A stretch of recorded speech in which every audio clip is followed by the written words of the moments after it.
নির্বাচনে বিএনপি আসুক, ইলেকশন প্রতিদ্বন্দ্বিতামূলক হোক, এটা আমরা চাই।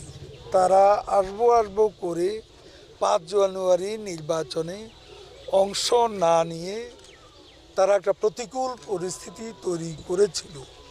কিন্তু আইনগতভাবে নির্বাচন কারোর জন্য থেমে থাকে না, নির্বাচনের ট্রেন চলবেই। বিএনপি না আসলে গণতন্ত্রের কি দোষ?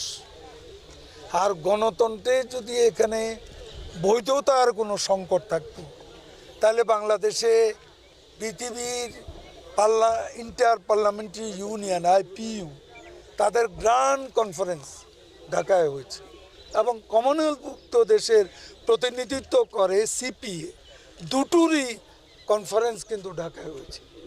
আইডিয়াল লোকেশন হিসেবে তারা বাংলাদেশকে কেন এতগুলো গণতান্ত্রিক দেশ বেছে নিল, এটা বিএনপি এর প্রশ্নের জবাব দেয় না কেন?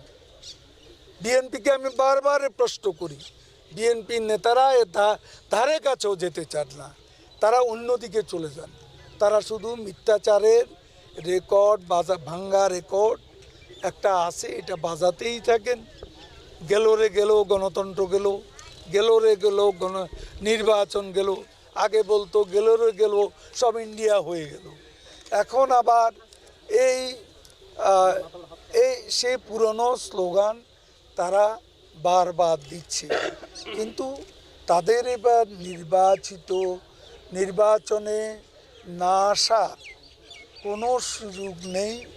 নির্বাচনে তাদের আসতেই হবে যদি রাজনৈতিক অস্তিত্বকে তারা আরও ঝুঁকির মুখে ফেলতে না চায়। আজকে থলের বিড়াল যেভাবে মিউ করে বেরিয়ে আসছে, সৌদি আরব, কাতার, তারপরে সিঙ্গাপুর আর আমেরিকার আদালত তো প্রমাণই করে দিয়েছে তারা মানি লন্ডারিং করেছে। তারেক রহমান এবং আরাফাত রহমান কোকো, এটা আদালতে প্রমাণিত। কি তারা অস্বীকার করতে পারে?